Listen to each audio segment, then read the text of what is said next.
Good afternoon, everyone. Thank you so much for being here today. My name is Zenovia Harris, and I have the pleasure of serving as the CEO for the Kent Chamber of Commerce. We'd like to welcome you to our candidates debate. We are going to have the opportunity to hear from Position 2, Position 6 for City Council, as well as King County Council. So we are really excited to be here. And then now it is my pleasure to introduce you to your moderator today. We have Carmen Goers. Carmen? Woo! Good afternoon, everyone. It is my pleasure to be here, and thank you for being here.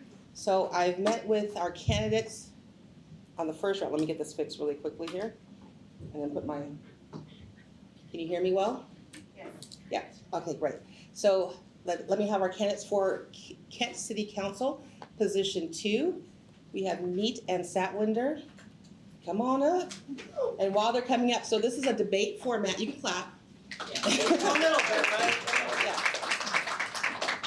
So this is a debate format. So each candidate will have 90 seconds to 90 seconds to answer the question, and then they will have a minute rebuttal. Because we're doing 20-minute, we're doing kind of a speed debate. Each group has 20 minutes. After all three groups have gone, then we're going to open up for questions from the audience. And so if on your tables there's pen and note cards. If you have a question, feel free to write one down. Cameron, who's on Government Affairs, will pick those up, and we'll get those to the end. So we're going to have, you guys stay focused with me, okay? So it's going to be good. Through the amazing decision of rock, paper, scissors, Satwinder Kaur will be introducing herself first. She will have 90 seconds. And we want to know, what are your qualifications for this position? And what's your resume of civic engagement that brought you to running for this office? And so, I'm sorry, my last point is our timekeeper is over here. So you'll get a 1-minute warning and then a 30-second warning. Right. And then I will gently move closer to you, which means your time is over. All right. In a non-threatening fashion on that side. So having said that, Satwinder, please go ahead. Thank you to chamber members, and thank you so much for being here. Thank you, Carmen and Zenovia and Taylor, for your amazing work. My name is Satwinder Kaur. I'm your Kent City Council President. I've been on council for 8 years now. And before that, I have worked for the mayor's office and council for 2 years when I was getting my MBA. I grew up here in Kent, went through Kent schools, and I have an MBA from University of Washington, and MBA's Master's in Business Administration and Technology Management. And been a small business owner. My parents have been small business owners here in Kent. I've been a Rotarian, been part of the chamber, been part of Green Kent and various organizations in the community. My husband and I owned a small business, a hotel, for 5 years. So I've been engaged with the chamber for many years, working with our business community, working with our residents, and working with our small businesses. Thank you. Neet, 90 seconds. Thank you to the chamber, and thank you to Zenovia for hosting this beautiful event, and Taylor for helping her. Thank you, Carmen, for moderating it and also coming up with all those spicy questions that I'm really excited to hear. So my name is Neet Grewal, and I am very passionate about politics, which is why I decided to get involved in running for Kent City Council. I was born and raised here in Western Washington, and I've lived here my whole life. And when I was at the University of Washington, I got my degree in political science, so I've stayed consistent in what I'm passionate about.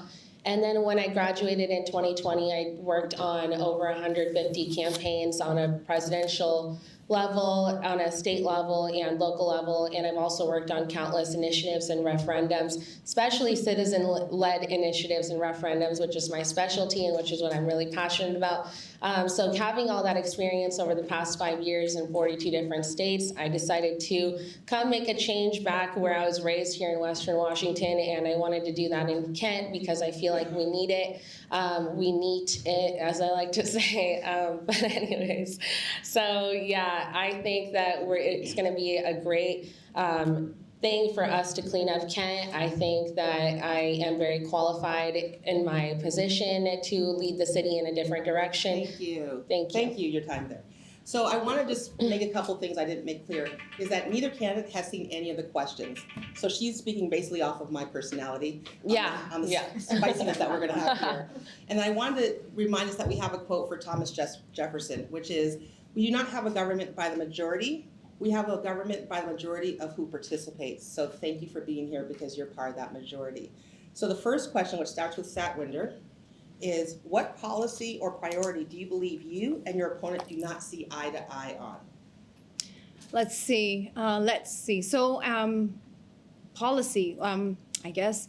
I don't know, actually. So I have not heard anything from my opponent except for fear-mongering and political rhetoric. So I am not sure where they stand. But my position has always been working on public safety is important for our community, working with our small businesses and our residents is very important for our community, improving our infrastructure and protecting our open spaces, renovating our public parks, and making it a city that we're all proud of. Making it a city because I'm raising my 4 children here in Kent. I'm a PTA mom, been involved with the city for many years.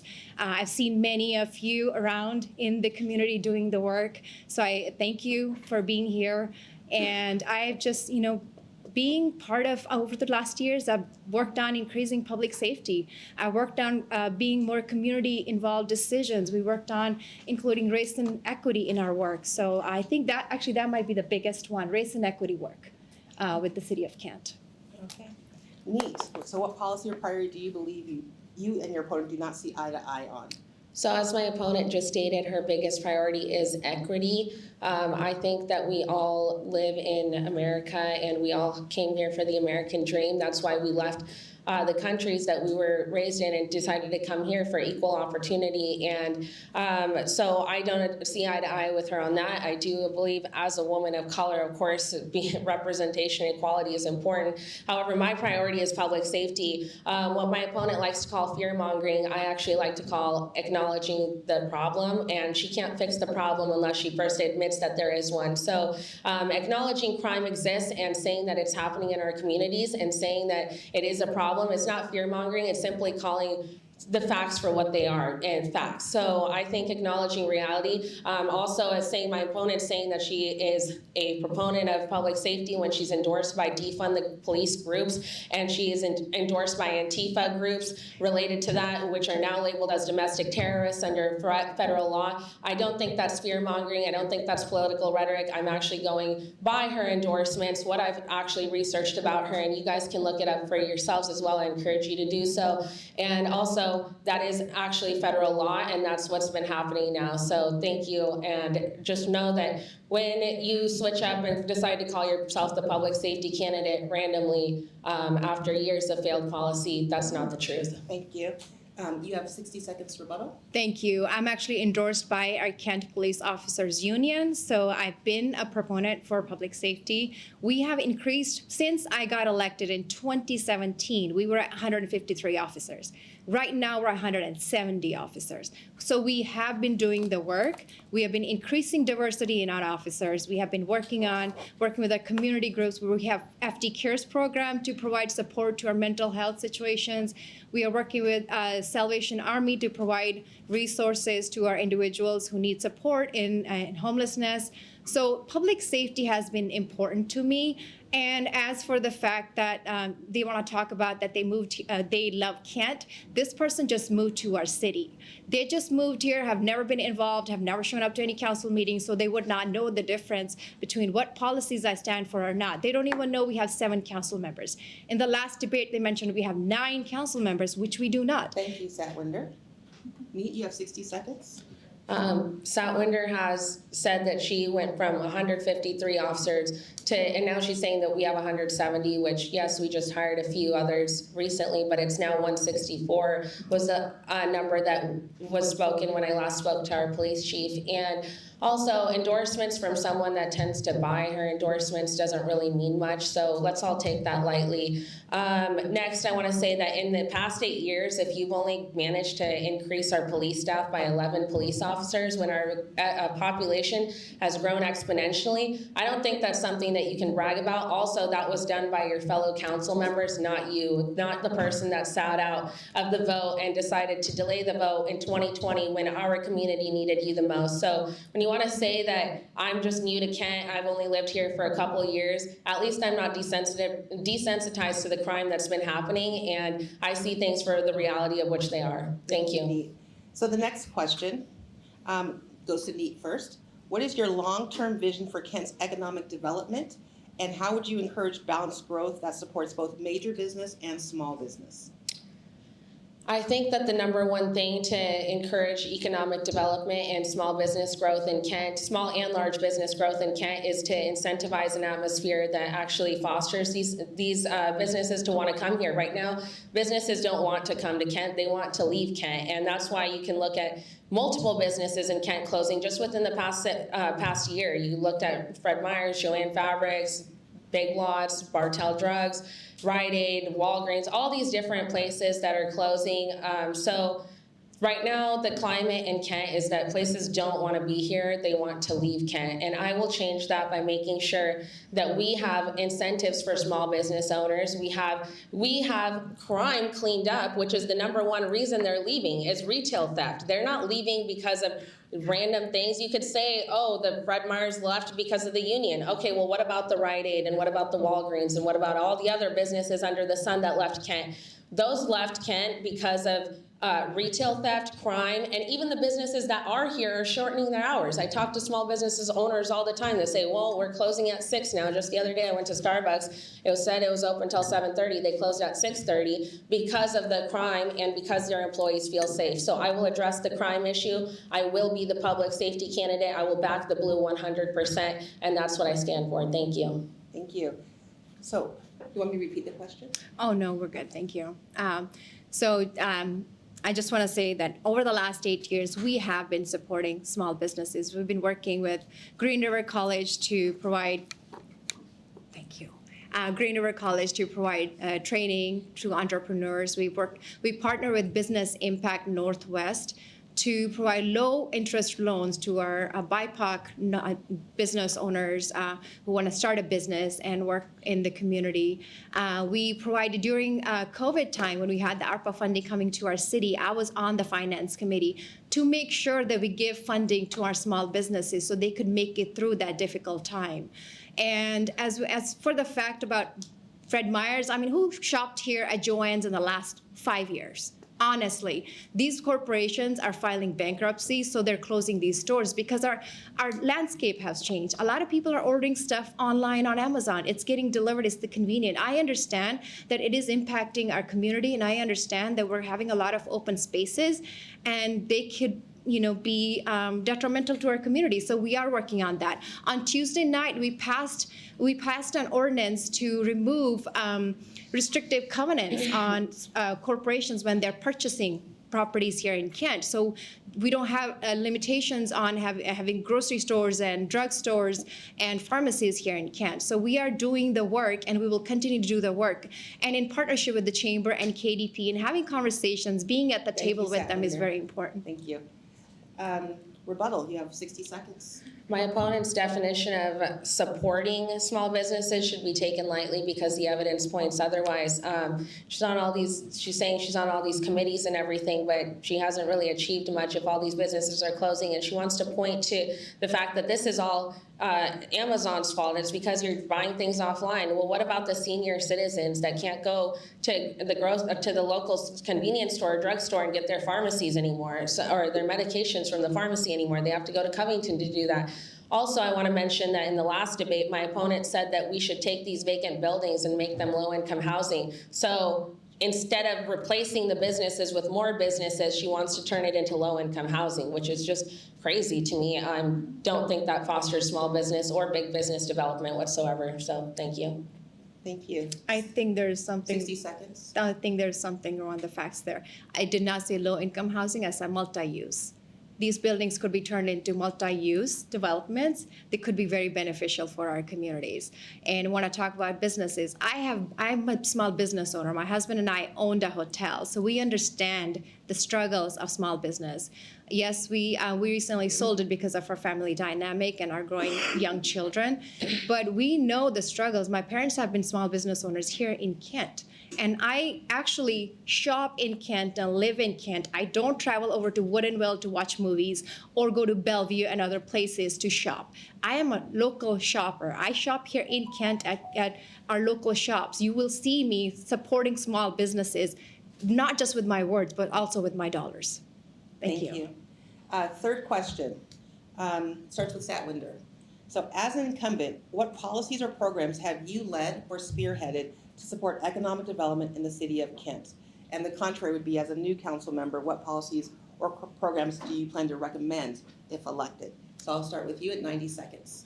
Absolutely. Thank you. So as for the last 8 years, I have been part of I was on the Economic Community Development Committee when we had committees, and I worked with our small businesses. So obviously the program we had with Green River College supporting entrepreneurs and new businesses incoming.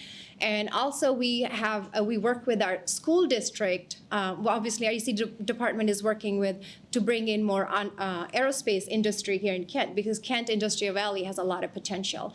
So we are partnering with our school districts here to train the educators to bring more STEM training in our schools. So next, we have a pipeline of our students who are able to work in the valley. So we are working with Blue Origin, working with Amazon's, working with all the big corporations to ensure we have the next future pipeline of our workforce right here in Kent. And we're also working on housing options that bringing in a workforce who wants to live in Kent and is able to work in Kent. So, we're working on higher end housing options. We're working on lower end housing options. And being part of the growth management planning board, I worked on equity. So not just Kent is building lower end housing, it's also requiring Bellevue and Mercer Island and all those other cities to contribute to their share of building low-income housing as well. So the people who are traveling from here to do jobs over there, like landscaping or other jobs, they're able to live and work there. Sorry, yeah. I was listening, not paying attention to my time. Yeah. How far did she go over? Okay. I want to be respectful and give you the same 2 seconds. So Thank you. Go ahead. So I'm also a small business owner. So the reason that I want to advocate for policies that actually support the climate here in Kent is because I want to make sure that our future of Kent starts with our children. I think that when we, as council members, don't represent the needs of our community and don't work with other bureaucracies or other elected officials, I think it's very important to work with our school board and make sure that Kent education and Kent school districts catch up. I think that we need to stop pushing the gender ideology on 5-year-old children. I think that's very important. And then I also think that, my opponent said that I have to travel to Bellevue to go hang out. That was once, and it was to make a point that Kent is not safe. And she wouldn't know that because she's an out-of-touch incumbent. She just sits on her high horse and she doesn't actually know what the people of Kent are experiencing or going through. So when people come to me, I talk to hundreds of people a week, and they all say the same things. Kent is not safe. I don't feel safe here. Crime is on the rise. Crime is a major problem. According to my opponent, everything is fine and dandy. It's all sunshine and rainbows. So let's not be out of touch. As a sitting council member, I will be in tune with the needs of the people. I'll actually answer the phone when they pick up, and I'll actually respond to their needs. Thank you. Thank you. You have 60 seconds for rebuttal. Sitting on the high horse. I do not understand that. I'm a PTA mom. I'm in our schools every day with my kids. I am at Rotary events and meetings having conversations with the community. I'm at chamber events and not just ribbon cuttings, every conversation that I've been invited to. I am there talking to our small business owners.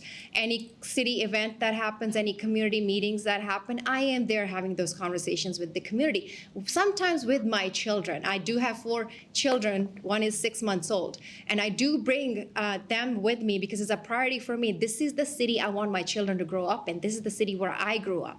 And I want to make sure I'm building this city for them so they want to come back and stay here when they leave for college. This is a place that we're able to afford a house, where they're able to start a business, where they're able to, just hang out.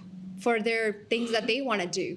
So, and I don't live on a high horse. I'm in the community. I'm shopping at Kent Station. I am going to, events here. I am. Thank you, Satwinder. You have 60. This job's not as easy as it looks. 60 seconds on a rebuttal.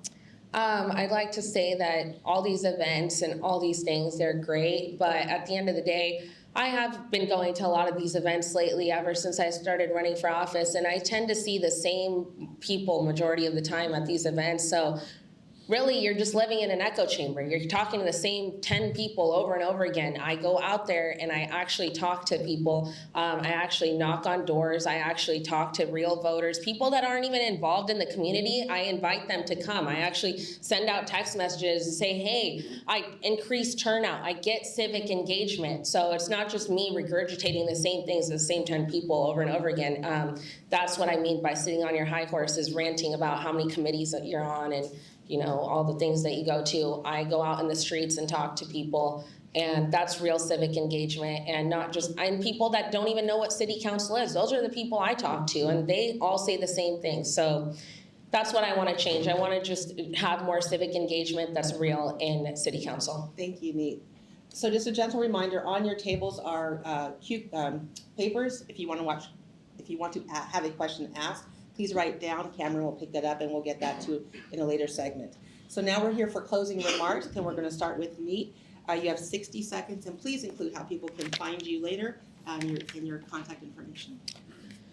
Thank you guys for listening. I really appreciate everyone for coming out. My name is Neet Grewal, and I'm a passionate activist for our community. I've worked in multiple different states doing projects like this, so I know what it takes to turn things around, make change, and actually cause disruption to the status quo. So this evening, or this morning actually, I leave you with one question, and that is, in the past 8 years, has your life gotten safer? Has it gotten more affordable? Has it gotten better? Has it improved? Because if not, then it's time for a change. Let's disrupt the status quo. Let's bring in new ideas. Let's uphold democracy, and let's start enacting term limits at the ballot box. That's where you can vote out my opponent. Vote for me, Neet Grewal, and have an inspiring change, and see new change in Kent. See new ideas come to light. My website is voteneet.com, and that's where you can find me, and you can always call me, email me, and I always respond promptly. If I'm not working and I'm not sleeping, I'm there to talk to you. So thank you so much, everyone. Thank you. Satwinder, your closing remarks? Thank you. I just want to say thank you so much for being here, and I appreciate you. And when I say I've been in the community, I'm not just in one community. I'm actually reaching out to our diverse communities, and you want to talk about civic engagement. I've been involved in the process, getting our youth involved, participating, having conversations with them. And I think the STEM program in our schools is a great point of that.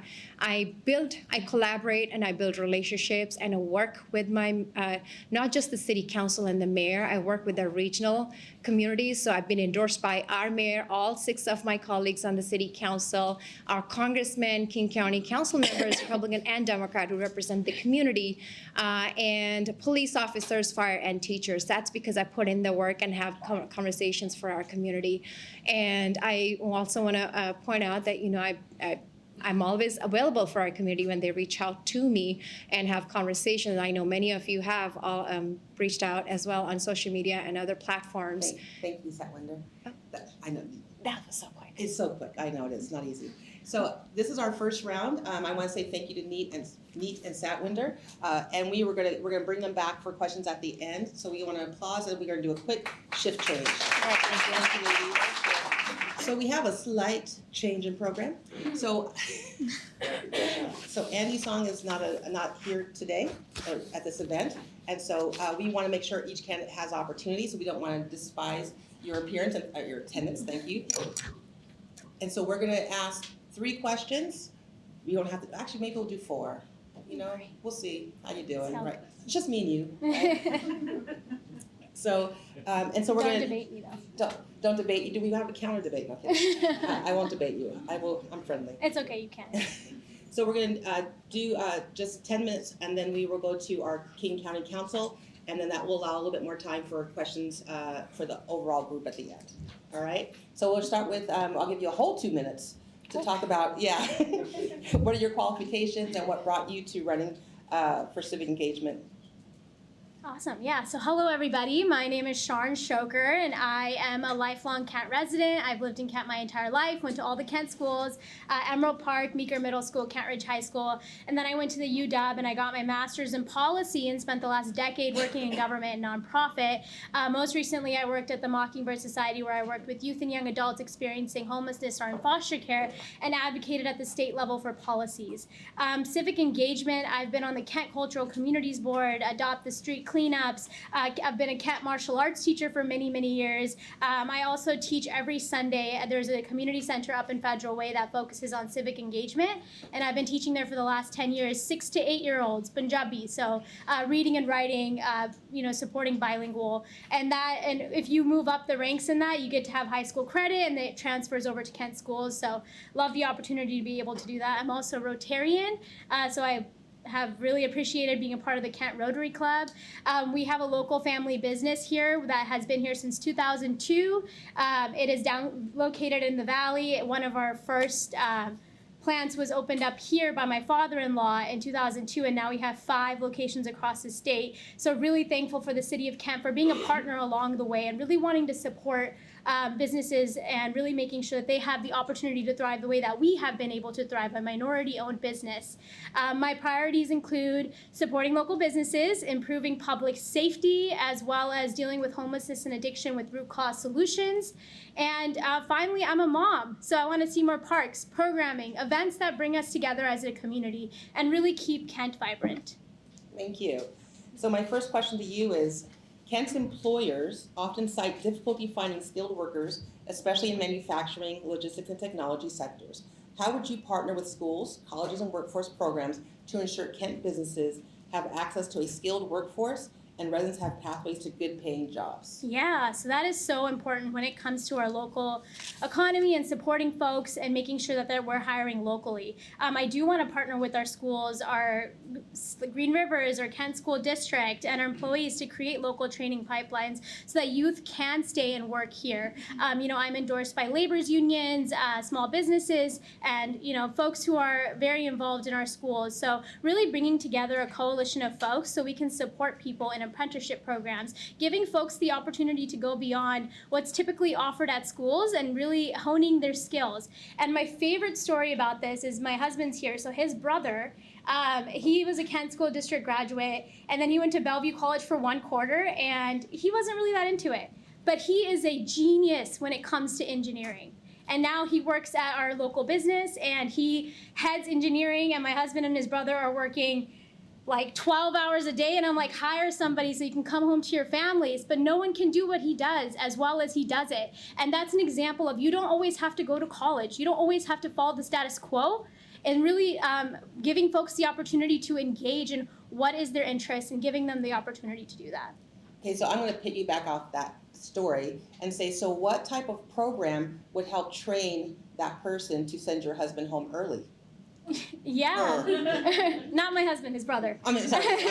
My husband actually went the traditional route. I went to school. But does he still does he work 12 hours? Yeah, he does. Well, okay, so we need someone to offset him as well. Yes. Support local, man. Yeah. No, I think apprenticeship programs, so I visited a company in Auburn called Orion. Orion Industries. And yes, Orion Industries, and I think what they do is incredible. They do job training on site, and then they give you the opportunity, and they partner with local employers. So once you've graduated out of their program, you can go and find a job at whatever you've been trained to do. And I think they do aerospace manufacturing, so that's what they specialize in. So they've partnered with our local aerospace manufacturers to get people employed.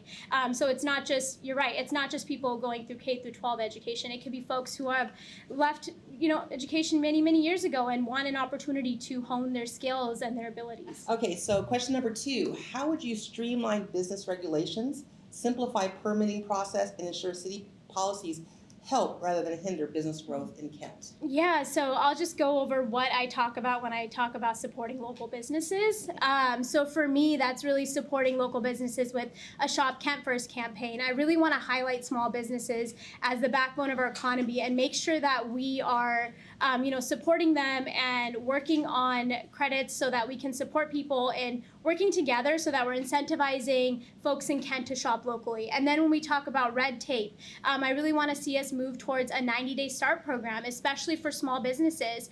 So once small businesses really streamlining permitting, and I realize that as a city council member, you're not in charge of the permitting department, but what we can do as city council is have that lens, make smart choices and investments to ensure that our permitting department can support people into getting permits as fast as they can, and having a dashboard. And I'll be completely honest, I'm not sure if we do have a dashboard, but if we don't, it would be wonderful to see us have a dashboard so that when you apply for a permit, you can know how long is it going to take for it to get approved. Do you need to start hiring? Can you wait on hiring? All decisions that really matter when it comes down to opening a business here.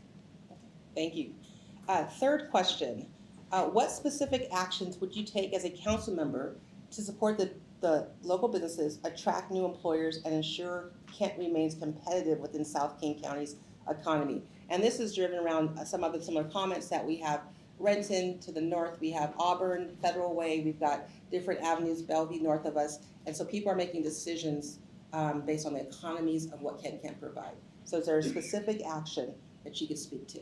Yeah, so one of the most incredible things about Kent and why we have so many different businesses here in our ecosystem includes small businesses, includes manufacturing, farmers, aerospace, is because of our region, our location. We're right off of the freeway 167, we're very close to the ports, we're close to the airport. It's such an incredible place to be, so I think geographically we are appealing, which is why businesses want to come here. Now, keeping businesses here and inviting new businesses here, I would want to support on the city council. So streamlining permitting. Another thing that I really am excited about, and I've talked about this a lot, is the pop-up shop idea that I have. So with the World Cup coming here next year, I want to see is how can we get a portion of Kent, especially with all the vacant buildings that we have, how can we incentivize property owners to maybe rent out their spots for a year and give folks who have not had the chance to own a location to showcase their talents, showcase their products, and really bring people in that way. Because if you go on TikTok and you're like, best places to eat or place to get this, which when tourists come to Seattle next year, they will do that. I want Kent to show up in that search. I want folks to go 20 minutes outside of Seattle, come to Kent, make it a destination so that we have businesses here and we're profiting off of that as well. We're profiting off of the tourism that we're going to see inevitably come here next year. So that really leads to my vagrant to vibrant policy that I have. So I'm going to piggyback just because you don't have a debate person, rebuttal person here. So, that's a fabulous concept, and that's kind of a short-term hit for the next 2 years. Is there another industry that in the long term you want to help us develop? We here in Kent have been a major logistics and warehousing community, and with the change in tax burden, or tax revenue, that shifted our finances. So is there an industry that you like to that you would like to encourage and focus on bringing into the city of Kent? Yeah, so you mentioned manufacturing, that's close to our heart. My family business actually is manufacturing, so we're very involved in that community. But yes, taxes are hard for businesses. Every business owner that I speak to, taxes are difficult. They're difficult, property taxes, sales taxes, utility taxes, B&O tax. It's difficult for people. So I really want to explore and get creative with what are some credits? Going back to the conversation around training people up, apprenticeship programs, hiring locally. What are tax credits that we can find for businesses that go and engage in that to support our local economy?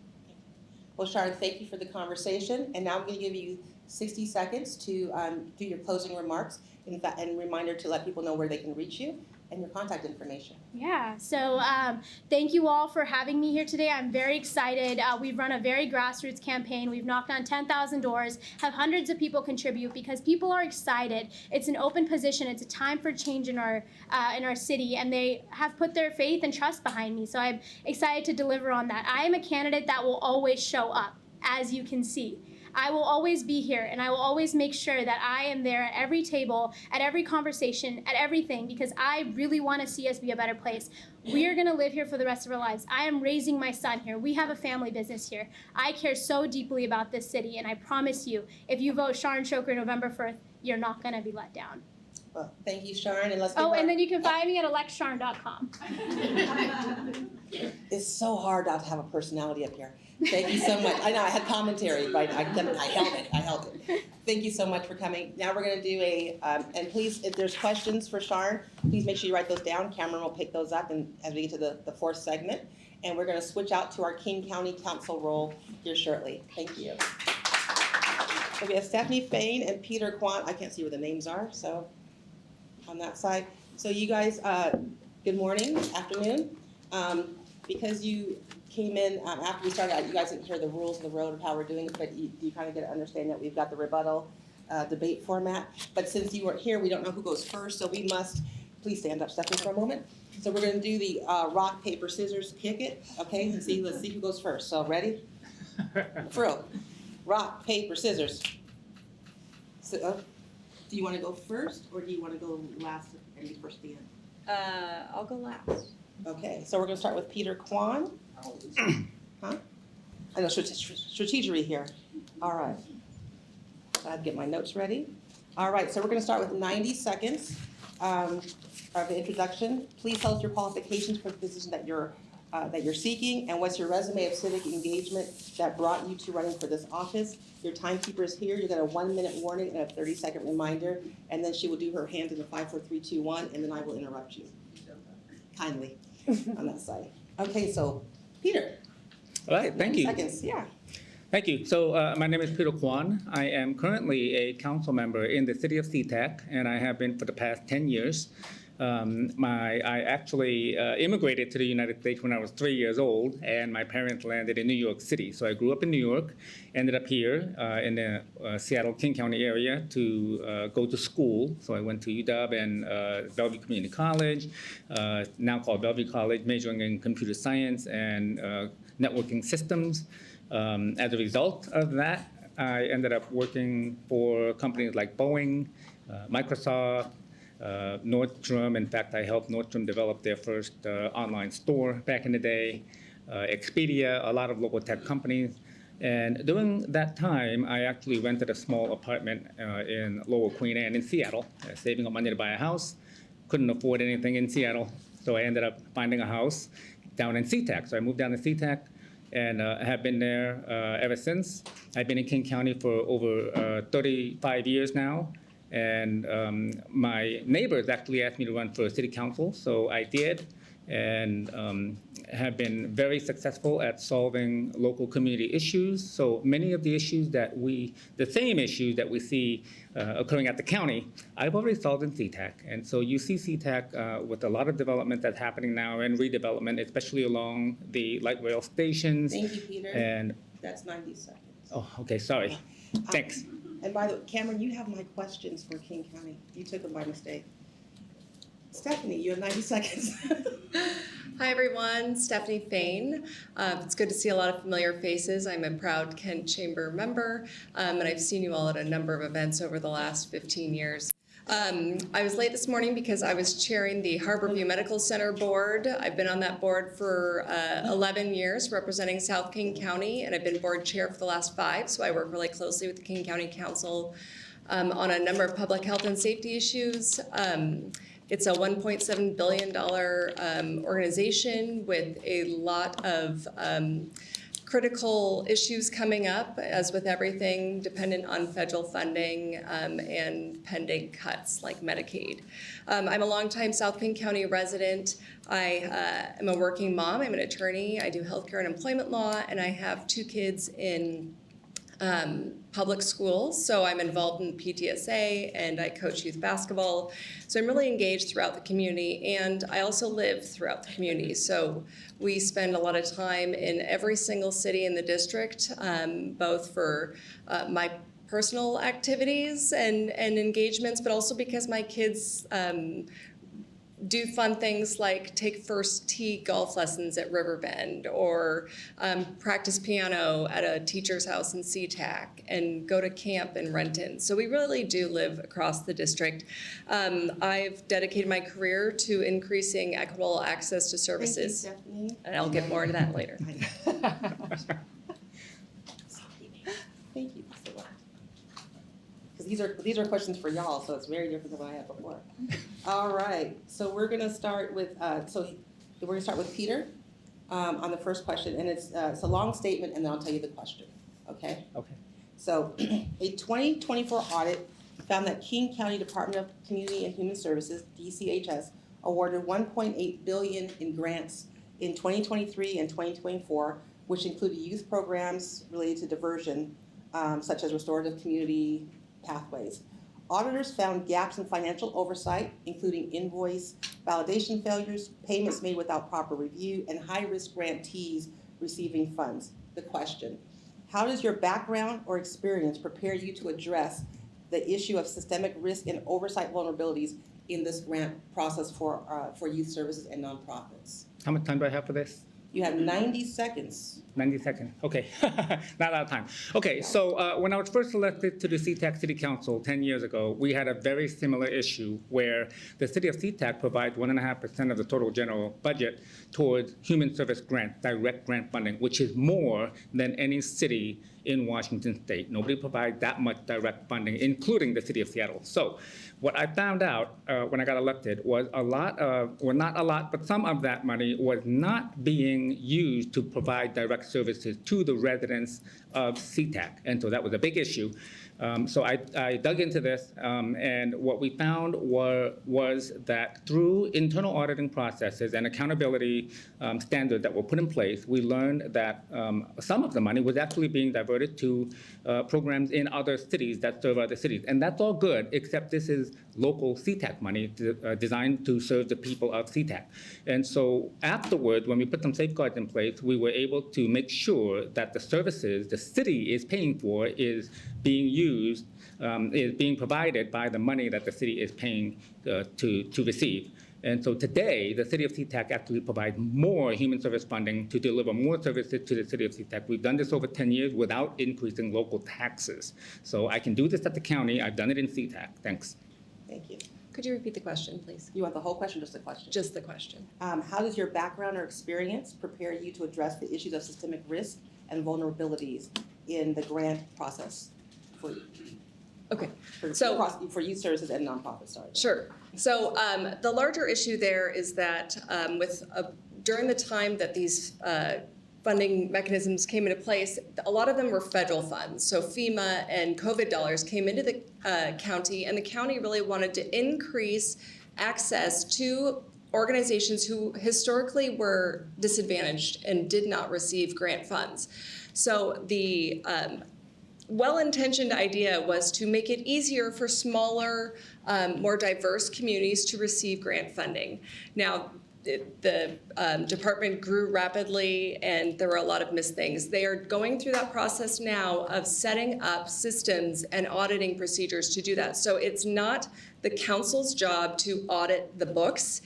There's a very large department that gets a lot of funding to do that. What our job, the council's job, is to set policies, and that means to ensure that there is high-level oversight and that we are still encouraging smaller and historically disadvantaged organizations to receive that funding. But what we need to do is set up the infrastructure and the support systems, the technical assistance, the legal assistance to allow those groups to continue to get those supports so that they can just do the services that need to be done.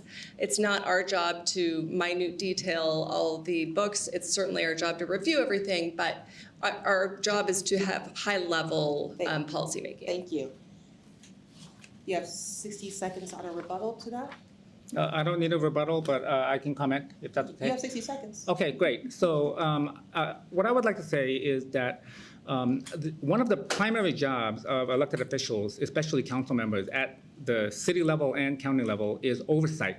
And we oftentimes forget that, okay? At the end of the day, it's the elected officials who are responsible for to hold public funding accountable to the people that they represent.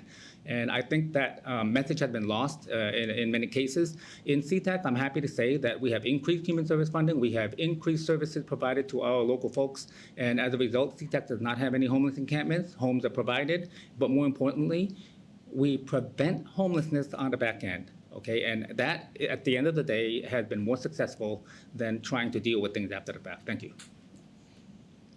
So here's my rebuttal, is within that budget for that $1.8 billion was funding for the tracking, the technical assistance, something of that nature. And of those 337, I believe it was over 330 grantees, less than half received that technical assistance that were at risk. So that was built in from a high level. Can you respond to that component? Yeah, the growth of the department to manage all of the technicals and provide the technical assistance didn't grow with the oversight. And so they are putting that into place right now. The King County Council is going through its budget process right now. I've been watching the tens of dozens of hours of budget panel meetings to see what they're talking about. And they really are putting in systems, internal auditing, external auditing to really address and support all of the organizations that are going to be receiving grant funding. You're online with me. Oh, that's fine. So Steffanie, I go to you with question number 2. When resources are limited, what would be your top funding priority for our community, and what programs or initiatives would you be willing to scale back to achieve? Ooh, that's a great question. So the first thing that I hear most is cutting back or making our community more affordable. So that means not increasing property taxes if we can reprioritize our budget, right? But one of the other second things that I hear most is the east-west connection. We need to improve it, and we also need to improve the public transit. Metro's budget is one of the largest in the bucket of funding that the county does, and they are planning to increase 400,000 service hours between now and 2028. But a lot of those service hours are currently scheduled to go up north. So it'd be our job as a King County Council member to ensure that those are proportional, that we are getting the right amount of services, metro services, to increase the east-west connection. As far as cuts, it really is a matter of looking at the entire budget, and that's what they are doing right now. They are asking good questions like, do we need to electrify the bus fleet right now with federal funding cuts? The current proposal is no, we've got to delay that, but work on the infrastructure to keep that project moving, because I think that's the right plan, but we can't electrify the fleet right now. Thank you. And to be clear, I use the word scale back, not cut. Would you like me to restate the question? Can you repeat the question, I sure please? can. When resources are limited, what would be your top funding priority for our community, and what programs or initiatives would you be willing to scale back to achieve that priority? Okay, so this is a trick question, because when I first got elected, I faced the same dilemma where the city of SeaTac was in a budget deficit, and so we had to see whether or not, how we can make things work. So a lot of times there are very simple options that are presented. Number 1, increase taxes, or number 2, cut services. And at the end of the day, what I did was I made sure that the services that we were paying for the city was getting the best value and the best deal for those services. And so at the end of the day, we ended up being able to not just retain the existing services, but expand the services without increasing taxes. That's what should be done, but that requires hard work, and most people will not do the deep dive research into that. I can do that, and so I would not cut any services. I would not increase taxes. I would increase services, and I would find out a way to do that. Thanks. I did not say cut. Just Scale back. I would not scale back. thank you very much. Thank you. Feeling misquoted up here. You have a 60-second rebuttal if you wanted to Yeah, I would say that it'd be amazing to have that magic ability to increase services and not increase taxes. Every city would do it if they could. The neat thing about SeaTac is that it gets a ton of funding because of its proximity to the airport. So it gets tens of millions of dollars in parking taxes and lodging taxes, and $1.4 million a year in direct funding from the port. So if we all had that, I think we'd be in a great spot too. And I'm glad that they do, because it does bring an impact to the city. That being said, the county does not have that sort of magical ability. The only lever really is to scale back services or increase taxes. And that is what they've had to do. They were going to need to cut $150 million in your public safety services like the criminal justice system, the courts, the sheriff's office. And instead of doing that, they passed a 0.1% criminal justice sales tax so that it can bring in $203 million. Thank you. I lost my place. You have 60 seconds. Do you? I don't have any rebuttal or anything, but what I will say is that, in CTAC is doing better than most cities, or probably all of the cities in District 5 today than it was 10 years prior, and there was a reason for that, and I've been on the council the whole time, and so I would like to make sure that the other cities benefit as well in District 5, and hopefully for the entire county. Thanks. Well, that takes me to my question 3. Thank you for the intro here. And it starts with Steffanie.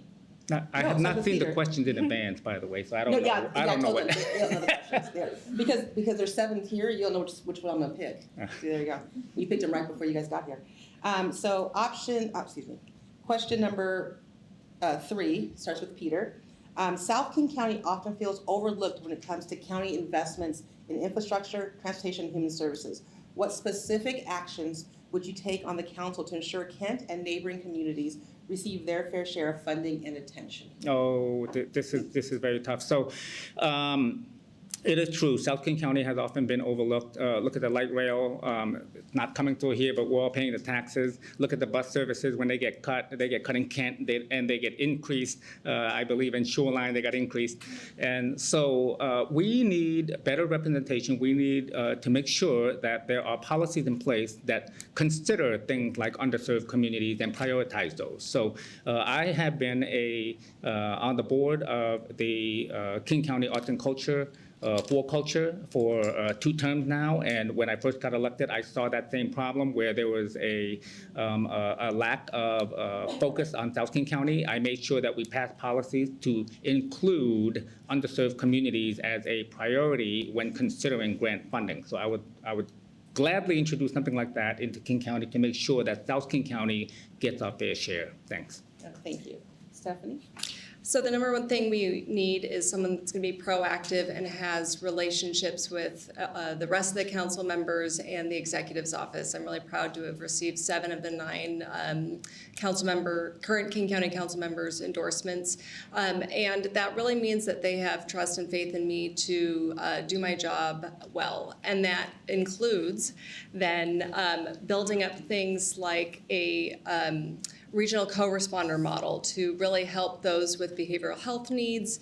It means that for things like the Parks Levy that just passed, where Kent will pay in $48 million over the 6 years, but only get 5 in directed funding, it means that those types of situations will not happen because someone will be in there being proactive 2 years out, seeing that the levy is going to expire and working to be at the table, negotiating so that the services we need and the funding that we need in South King County gets to South King County instead of, finding out as it becomes public what the deal is and then trying to claw it back as the cities did very well.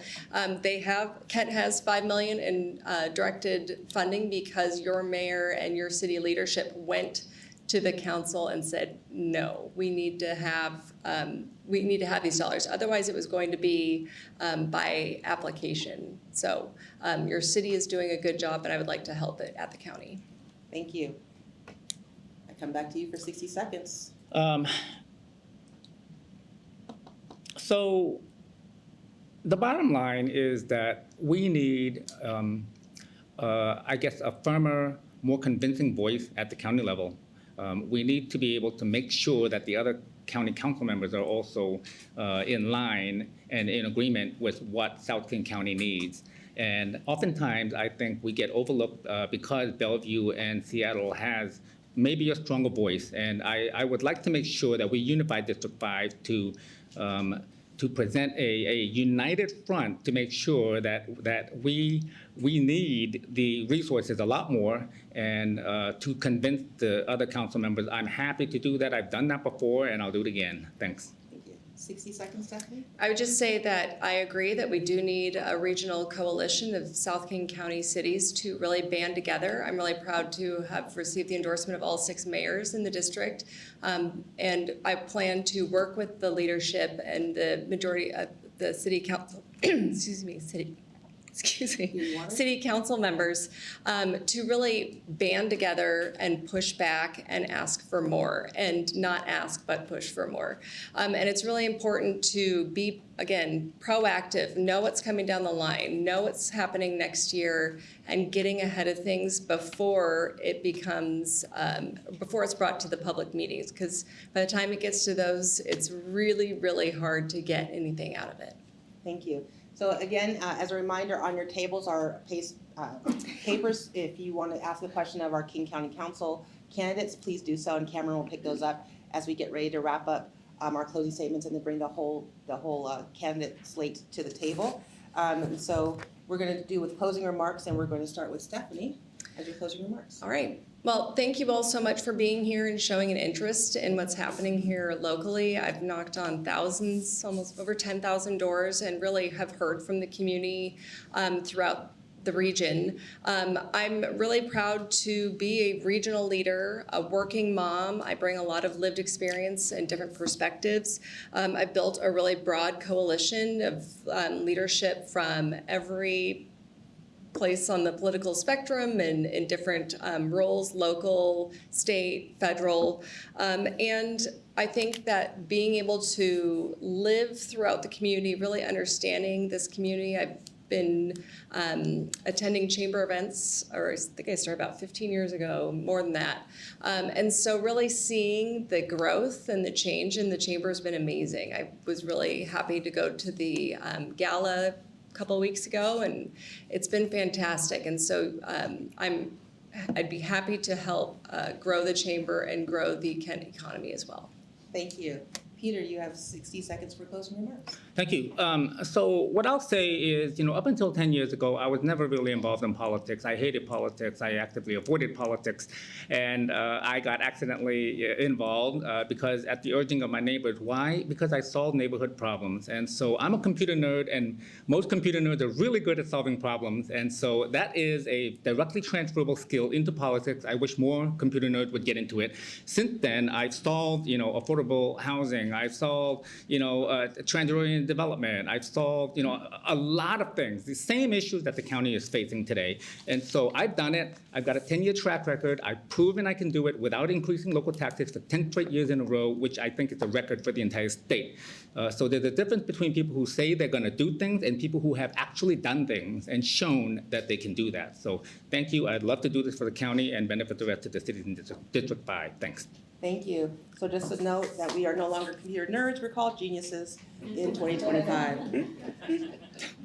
So my closing quote is from cultural anthropologist Margaret Mead, which once reminded us, never doubt that a small group of thoughtful, committed citizens can change the world. Indeed, it's the one thing that has always worked. So I want to thank our candidates. We're giving them applause, and then we're going to have all of our candidates come back to the top. What initiatives or incentives would you propose or set up to encourage small businesses to help grow in the community and to bring more small businesses into the community? Is that for City of Kent or King County or both? Most of these were for the city, so Okay. let's start with that. So we'll start with the city. Yeah, so some programs that we could definitely do are credits for folks who hire local, training local, training apprenticeship programs, really making sure that we have opportunities and really increase the shop. Thank you for the question. We actually partnering with our chamber and our small business organizations, and I think one of the great programs we have is working with a partner on providing low interest rates to our small BIPOC businesses, and I think we can expand on that, and obviously working on bringing in a pipeline of workers, training our youth, and training apprenticeship programs, and working on what businesses we have in Kent and tying workforce to that. I think it's a great initiative that we have been working on and will continue to do so. Thank you, Neet. I want to actually have tax incentives for small businesses because currently we need to give businesses an incentive, a reason to come to Kent. So right now, businesses are leaving Kent. And unfortunately, I don't want to say that we don't need the tax money because we do, but we're unfortunately in such a desperate situation that we need to incentivize businesses to please come here. So I will have tax incentives for businesses, especially small businesses, and tax breaks for small businesses that have under 10 to 12 employees especially as well. Is there any thought that from the county seat that you guys would have? The county already has some small business grants that it offers for businesses. I think it's $1 million or less. I can't remember. I was looking at it the other day. But I also think that we need to increase access to those, and also the technical assistance and supports that a lot of small businesses need when they receive grant funding. This is what happened with the DCHS audit, is that the county handed these small businesses and small organizations a lot of money to do a lot of things without providing all of the technical assistance that they needed to make sure they were in compliance and make sure that they were using the funds correctly, they were using the right paperwork, they were submitting the right receipts.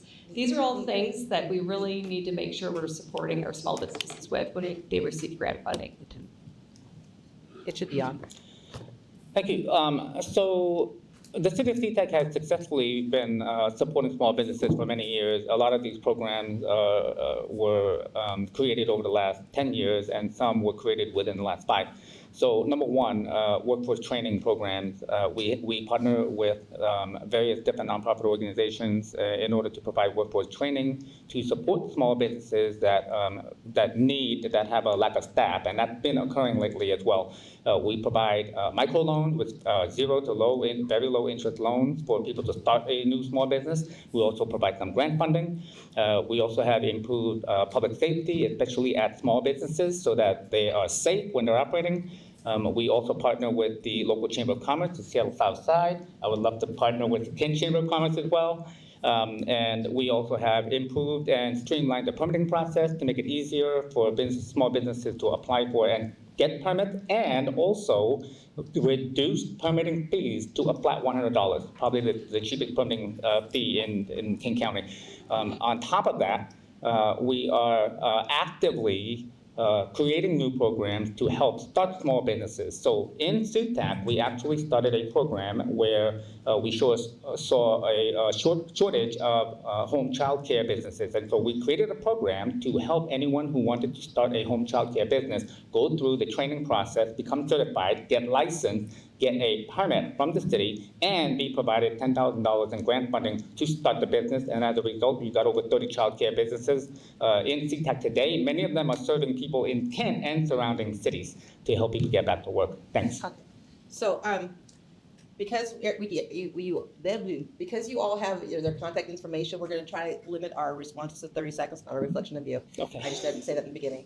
So we can get through one or two more questions that the audience has. Go ahead, Cameron. This question was directed specifically to Neet, but I think it touches the topic that many of these questions are centered around. So I'm just going to let you start and then have everybody About this way. comment. Okay. The question is, what are your top priorities for improving public safety in the community? And I think that a lot of the other questions have associated the element of homeless to that. So what is your position on both the greater issue, and then do you have any individual ideas or thoughts on how to pare down or get homelessness at large? In 30 seconds. Absolutely. Thank you to whoever asked me that. I want to do 3 things. I want to expand our jail capacity. Right now, we have a lot of people running around committing crimes. They get out, they go to jail for one day, they get out the next day and do the same thing over and over again. So we have no punishments or repercussions in place for people committing crimes. The second thing I want to do is address the underlying cause of homelessness, which is a lot of times mental health problems and drug addiction. I want to do that by partnering with private-public partnerships and nonprofit organizations that have a proven track record. Thanks. Thank you. Your turn, Peter. Oh man, 30 seconds is hard. I know. So, This is a speed. We were at lunch here. Stick around. Okay, so improving public safety, there's a lot of things involved, but at the county level, obviously we need more cops. There's a police officer shortage. We need to make sure that there's some incentive to improve the workforce in general. We also need clearer laws, and we also need to enforce laws, and we also need to make sure that first responders, when they're responding to mental health incidents, they are accompanied by a mental health professional to immediately be able to provide services and de-escalate on the spot. We have done all of this in CTAC, by the way. Thank you. The King County Council, I think I just said, passed a 0.1% criminal justice sales tax, and that is a $203 million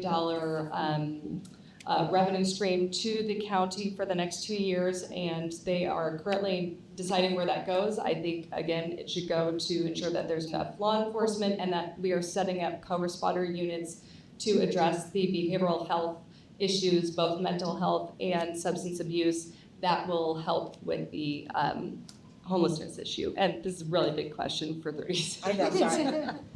Do like a deal. All right, thank you for the question. Public safety, we have, so we are increasing our police officers next year. We're adding on 10 officers, and we will be doing that over time as well. And working with our nonprofit organizations, we have a partnership with Salvation Army to house homelessness individuals and provide them resources.